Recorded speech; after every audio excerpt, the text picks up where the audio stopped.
What's up? This is coming from G&A today. So I'm going to do a full review now on the Taurus TX22. I've put about 1,300 rounds at this point and tested it in a lot of different ways, so I'm ready to do a full review on this. So this is Taurus's brand new polymer frame, full-size striker-fired 22 LR pistol. The frame is made out of polymer.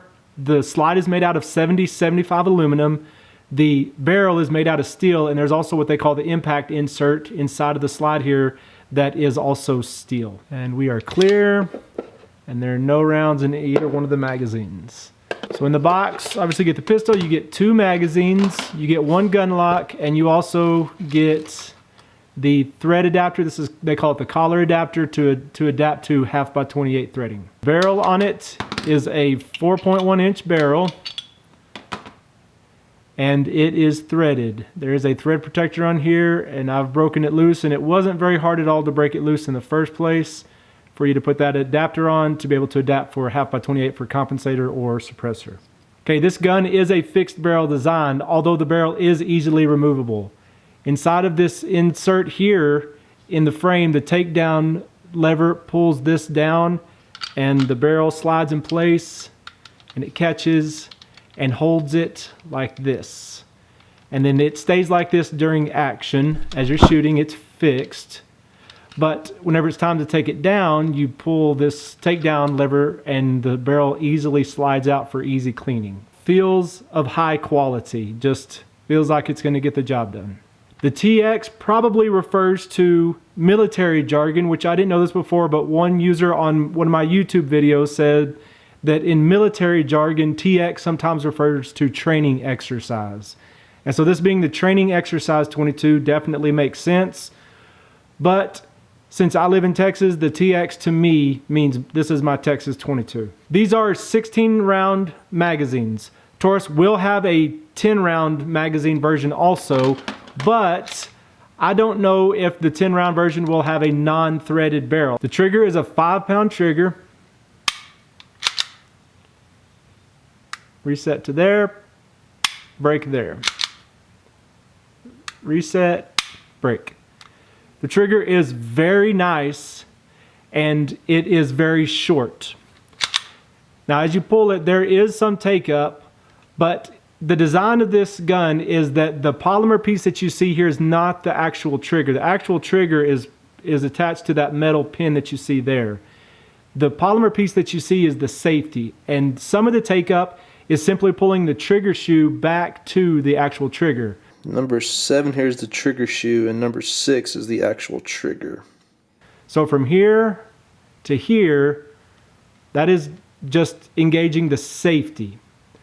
There's no blade in here. It's this whole shoe is the safety. From here to here is the safety, and then at that point, now you're pushing the trigger, and there is a little bit of sponge to get to the wall, and then from the wall to the brake is very short, but there is a tiny, tiny bit of creep, but it is definitely minimal. The weight on the TX22 with an unloaded magazine is 17.4 ounces, whereas with a Glock 23, the weight is 23.85 ounces. But frame of the Glock weighs 4.6 ounces, where the frame of the TX22 weighs 8.55 ounces. Now the TX probably does mean that it's a trainer, and actually Taurus put out another press release on this, and they emphasize more of the training aspect of it than they did of the competition aspect of it. But this is probably to help train more specifically for larger centerfire guns, 9mm and other ones. So you can see that with my grip, that even with the mag out, there's still some space left there. Especially with the mag, there's a lot of space left. And it's kind of thick in the grip, and it's kind of narrow in the slide here. I'm going to compare that to a Glock 23, which would be the exact same thing as a Glock 19. And you can see my grip on this without the mag. I mean, I've got every bit that I need to, but my pinky is kind of hanging off just a little bit there. And so the Glock 19-23 is going to be a little bit shorter there. The grip is about the same width, but the slide on the Glock is definitely wider than the slide on the TX22. Now compared to a Glock 17, you can see that it's got about the same distance here. On a SIG 226, you can see it's got nearly the same there. And the SIG's grip is as wide, or maybe a tiny bit wider. And the slide is a little bit wider on the SIG. And the slides are about the same length there. And then for a M&P 9 2.0, got about the same distance there. Okay, another thing on the TX22 is that it is a true striker fired gun. Some 22s, like this M&P 22 Compact, looks like it's striker fired, but actually there's an internal hammer. You can see the hammer right here. So this just looks like it's striker fired, but it actually is still hammer fired. The TX22 has a true striker right here. The sights on the TX22 are polymer. The rear is adjustable in windage and elevation. One of these adjusts elevation and one adjusts windage. These sights are replaceable, and there's a company, Lakeline LLC, that makes and carries the aftermarket sights for the TX22, which is the same sights as the G2C and as the 709 Slim and several other Taurus handguns. And he has in stock now metal sights. He has an RMR mount, although I obviously don't know how the weight of an RMR would affect the cycling on this, but he does have RMR plates that would fit this. So far, out of approximately 1,300 rounds, the Taurus TX22 has been fairly reliable. In that amount of time, I have probably had 8 or 9 stoppages in 1,300 rounds, and a few of those, 3 or 4 of those, have been purely ammo related, where one time I shot M22 and the round was stuck in the chamber, and whenever I opened the slide I could see that the round had a very solid strike on the rim. It just failed to ignite, and that suggests absolutely that that was an ammunition failure. And of course that's the negative side to this, is that it is a rimfire pistol. But I ran it through a 325 round gauntlet of shooting cheap ammo, and I've got a video just on that. Shooting M22, Remington Thunderbolt, Winchester White Box, and Remington Golden Bullet. Shooting 1 mag of each of those in a row, doing that 4 times. And in those 325 rounds or so, there was 2 small stoppages, one completely ammo related and one where it didn't pick up a round from the magazine. And most of the failures that I've had, so the 5 or 6 other ones, is where a round was not picked up from the magazine. And I think that's purely magazine related, but I haven't had that problem in several hundred rounds now.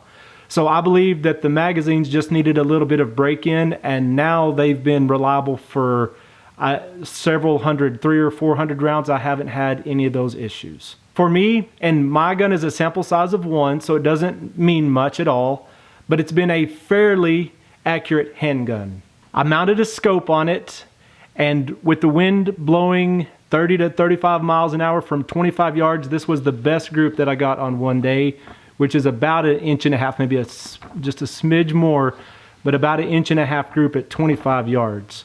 Taurus markets this as a competition-ready handgun. But when Taurus says that this is competition-ready, they do not mean that this is a high-end bullseye gun. You're not going to sit at a bench rest and shoot better with somebody that has a dedicated bullseye pistol. When they say competition-ready, what they mean is that the type of competition is running around shooting at steel, doing fast-paced competition. So take down. So I drop the mag, check the chamber, there's nothing in there, pull the trigger, pull the slide back just a bit, pull this takedown lever down, push it forward, and then the slide comes off. And then the guide rod pops out, the barrel falls out, and then you're down to the slide and to the frame, and can get to that very easily. The takedown lever right here is a metal piece. The guide rod is polymer. I've got a video on showing how to take down the slide assembly here if you want to see that. Very easy. Pushing this retainer, this cap slides out, and then the striker housing pulls out. Very easy to take this down. Now the frame feels very solid. It has this metal central block, and there's a metal piece here, and on top of that, the polymer is very thick and it's very high quality feeling. So when you hold this, it just feels rock solid. There's no flex in it. As you look down the mag well, you can see the ribs on the inside. It makes this to feel very rigid and just a feel of good high quality. All the molding marks on the frame are very smooth. Everything, all the lines are very clean. There's no rough edges anywhere. Everything is rounded off, fairly smooth. At SHOT Show, the designer, Jason Pittman of this gun, and kudos to him for designing a very nice gun, he said in the Guns America video that this gun is perfectly dry fire safe. Now, it does not say that in the manual, and I've looked through there, and if there is a place in the manual where it says that and I've missed that, please let me know. I have not been able to find it in the manual, but I heard it from the designer's mouth at SHOT Show that this is perfectly fine to dry fire it. So that is a definite advantage, and I have dry fired this hundreds of times probably. If there had been any damage to this barrel, it would have been seen at the 12 o'clock position right there. That's where the striker hits, and there is 0 dings, 0 pings.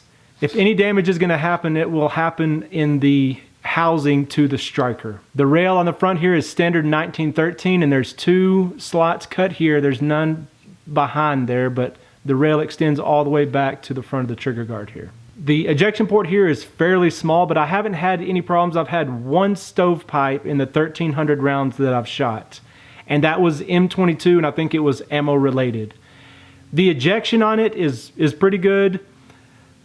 It's not super consistent, but it's fairly consistent, and it shoots at approximately 6 to 7 feet out from the gun. Okay, in the 1,300 rounds, there is no undue wear anywhere that I can find. Of course, on the rails here, you can see a little bit of loss of finish, but that's totally to be expected. And on the underside of the barrel, there is a tiny little bit of loss of finish there, but that is it. And again, under 1,300 rounds, that would just be expected. Another thing that's nice related to there not being any wear on this is how the slide stop actually works on this pistol. So as I push the slide stop up, you'll see this little piece sticking up. And what it catches on the slide is actually on this steel insert in the slide. On a lot of .22 pistols, the slide stop actually engages into a cut in the aluminum of the slide. Like on this GSG 1911, where the slide stop engages the slide, it's actually hitting the aluminum of the slide. Same thing on the Smith & Wesson MP22 Compact, where it's catching is right there on the aluminum slide as well. And what happens is as the slide stop catches the slide, a lot of times it starts to eat into the aluminum. Well, on this, the slide stop is actually engaging in this little L cut shape right here, and it catches on that. And that is how the slide is stopping on the TX22, is with a steel piece. So that's good. It's not going to be digging into the aluminum of the slide. The stippling on the grip, which is the same stippling on the front strap, the side, and on the back, is very nice. It's not too aggressive like the stippling on the M&P 9 2.0, which is very aggressive. And it's not too light, and again, this is subjective, but to me, it's right in between, and it's nearly at the perfect level of grippiness. Okay, this pistol has no magazine safety, so what that means is with the mag out, and if there were a round in the chamber and there's not a round in the chamber, you could still pull the trigger and fire the round in the chamber without a mag in it. The manual safety is just right. It doesn't switch on or off very easily, so you're not going to accidentally brush it, which it's in a spot where it would be hard to accidentally brush it on or off. And on top of that, it's sort of hard to engage. So I think that makes it perfect. It's low profile, and it cannot be engaged if the striker is not cocked. Won't engage. It will engage now. If you grip your pistol like this, holding the offhand thumb on the frame, this scallop right here is a perfect place to rest your thumb. You know, if you're resting it there, you're not going to get bit by the slide. It's just a good repeatable place to go to every time to put your thumb into that scallop and to be able to go to work. The magazines have a thumb assist that allow you to pull this down. A user on another forum, Biggie1, showed how he took the thumb stud out and put an Allen wrench through and used it to pull the follower down as he loaded mag rounds in. And I've tried that and it works pretty well. But again, you've got to be careful that you don't pull it down too far, because the rounds have to get stacked in just right in this staging area right here to make sure that they are stacked properly in the magazine. These magazines seem to be of high enough quality. There's no undue wear here after 1,300 rounds. They're not the best that I've ever handled, but they are good. Okay, another cool thing is that the mags are numbered 1 and 2, so I guess if you're having problems with one, you'll be able to distinguish which one is which. The grip on the handgun is on the bigger side. Another good thing is that it is suppressor ready from the factory. This mag release is reversible, and the mag release, the mag catch, is actually made out of metal, which is very nice. So that is not going to be beat up or broken very easily.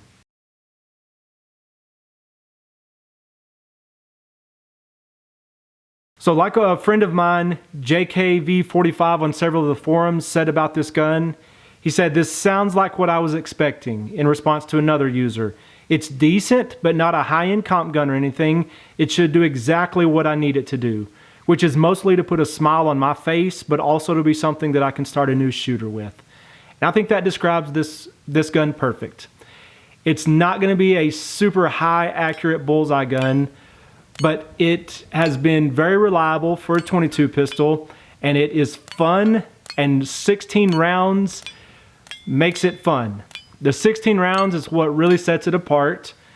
On a lot of my other 22 pistols like these, shoot the 10th round, and I a lot of times wish I'd have had just 2 or 3 more rounds to really get things figured out. On this, 16 round standard capacity is a lot of rounds to get things figured out and to get a lot of rounds on target. The MSRP on the pistol is $349, but the street price that I've seen is about $300. Some of them are a little bit more, some are a little bit less. Another good thing about this pistol, especially for those of us who live in America, is that this handgun is designed in America and it's made in America. And that's one reason why this gun is a little bit more expensive than some people think it should be. Building things in America, the labor cost in it is just going to be higher. Taurus changed on this in the last year or year and a half. This, like all new guns, I think since sometime in 2017, has a 1-year warranty. And the main thing to remember on this is that mine is a sample size of 1. This is a very new handgun. There's another user, Frumaster Chew, on YouTube who has one, and he's had several videos about it, and he loves his, and he was making 100-yard shots on steel. So quickly, the pros on this is it has higher capacity, it's built very well, it has a nice trigger, comes with a threaded barrel, easy takedown, and it shoots 22 LR, which is very cheap to shoot. Some of the cons on this is that some of the parts are made out of polymer. The sights are made out of polymer, and that would have raised the cost, but definitely the sights would have been better if they would have been metal. Inside the slide, the housing that houses the striker is made out of polymer, and that may be for some functional reason, but I don't like the idea of the strikers hitting against the polymer piece inside of the slide. And another con to it is the 1-year warranty. And then another con to it is that it's 22. So you have the dirtiness of 22, especially suppressed. It will really foul the gun up. And you have the inherent somewhat unreliability of the ignition of 22 LR ammunition. So far, I have really, really enjoyed this pistol, and it's gonna fit perfectly into my 22 LR pistol collection. It's just gonna fill a niche that no other pistols right now fill. It's a full-size, 16-round, just fun 22 LR handgun. This is B coming to you from G&A today. Thanks for watching.